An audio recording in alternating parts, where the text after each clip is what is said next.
সাথে। পৃথিবীর বিভিন্ন দেশে যখন বিদেশিরা বন্দর পরিচালনায় রয়েছে, আমরা যদি দেই ক্ষতি কি? এই প্রশ্নের জবাব দেওয়ার আগে আমি আপনাদের একটু চট্টগ্রাম বন্দরের ঐতিহাসিক পটভূমিতে নিয়ে যাই, চলেন। বেশ ইন্টারেস্টিং। সমসাময়িক ভূ রাজনৈতিক প্রেক্ষাপটে আমরা জানি যে ইন্দো প্যাসিফিক বাণিজ্যের রাজনীতির কারণে বাংলাদেশ নামক ভূখণ্ডটি বেশ গুরুত্বপূর্ণ হয়ে উঠেছে। এটা আমরা বেশ কয়েকবার আলোচনা করেছি।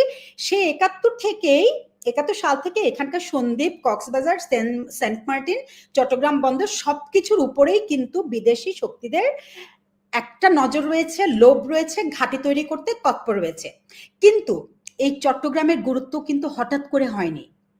আপনারা যদি ইতিহাস ঘাটেন, আপনারা দেখবেন চট্টগ্রাম বন্দরের গুরুত্ব ছিল সেই 9ম শতক থেকে। হ্যাঁ, এটা আরব বণিকদের বাণিজ্য কেন্দ্র ছিল। পঞ্চদশ শতকে ইউরোপীয়দের আগমন ঘটে এখানে, এবং এর ফলে এর গুরুত্ব বেড়ে যায়।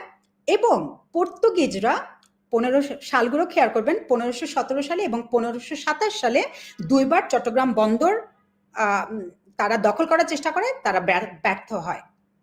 পরে 1666 সালে শায়েস্তা খান চট্টগ্রাম বন্দর মোগল শাসনে নিয়ে আসেন।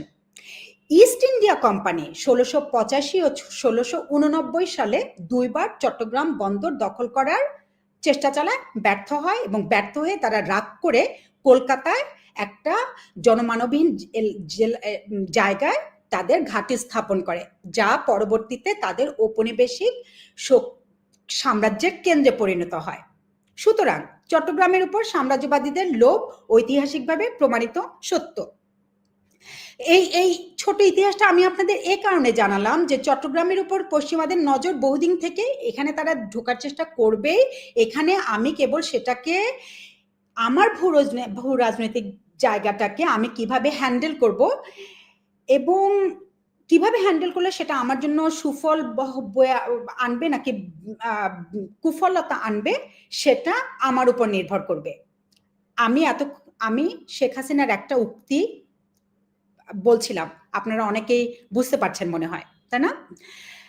এই ঐতিহাসিক সত্যটার আলোকে যদি আপনারা বর্তমান ভূ রাজনৈতিক প্রেক্ষাপটে বাংলাদেশে করিডোর নিয়ে যাওয়া হচ্ছে, সেন্ট মার্টিন নিয়ে যাওয়া হচ্ছে, বান্দরবান রাখাইন সীমান্তে যাওয়া হচ্ছে, সেগুলো যদি আপনারা দেখার চেষ্টা করেন, তাহলে আমাদের এই প্রশ্নটার উত্তর মিলে যায়। পৃথিবীর বিভিন্ন দেশে যখন বিদেশিরা বন্দর পরিচালনায় রয়েছে, আমাদের দিলে ক্ষতি কি, এই প্রশ্নটার উত্তর মিলে যায়। ক্ষতি কিন্তু অনেক অনেক অনেক। আমাদের সার্বভৌমত্বের উপর হুমকি। এই অঞ্চল এখন যুক্তরাষ্ট্রের ইন্দো প্যাসিফিক কৌশলের অংশ, যেখানে চীন ভারতকে দমনের পন্থা রয়েছে। যে কোম্পানিকে দেওয়া হচ্ছে ডিপি ওয়ার্ল্ড শুধু একটা কোম্পানি না, এটা আমেরিকার মদতপুষ্ট একটা কোম্পানি। এই টার্মিনালের ভার যখন তাদের হাতে থাকবে, সেখানে কি যুদ্ধজাহাজ আসছে নাকি অস্ত্র আসছে, কোন কোন দেশের যুদ্ধজাহাজ আসছে, কোন অস্ত্র কোথায় যাচ্ছে, সেগুলো মনিটর করার দায়িত্ব কি আমাদের হাতে থাকবে?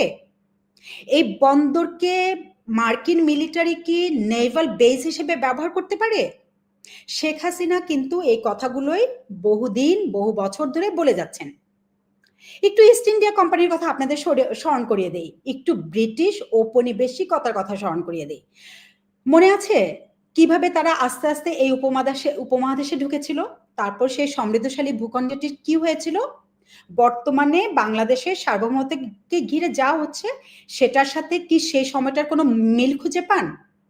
আগে ছিল দখলদারিত্ব, সেই পুরনো কৌশল নতুন মোড়কে এসেছে ইজারা নামে। ধরতে পারছেন কিছু?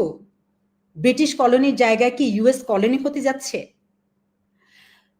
আচ্ছা, ভালো কথা। অন্য যেসব দেশ বিদেশি কোম্পানিকে বন্দর নিয়ন্ত্রণের ক্ষমতা দিয়েছিল, তাদের অনেকগুলো দেশকেই এই বিদেশি কোম্পানিগুলো পথে বসিয়ে তারপরে সে বন্দর ছেড়েছে। আপনারা শ্রীলঙ্কা, পাকিস্তান, জিবুতির ইতিহাসটা একটু ঘেটে দেখবেন। প্রশ্ন করুন একটাই, এটা কি স্রেফ উন্নয়ন নামে বন্দর ইজারা দেওয়া, নাকি বিরাট কোনো আধিপত্যের ছক, সার্বভৌমত্বকে বিকিয়ে দেওয়ার ছক?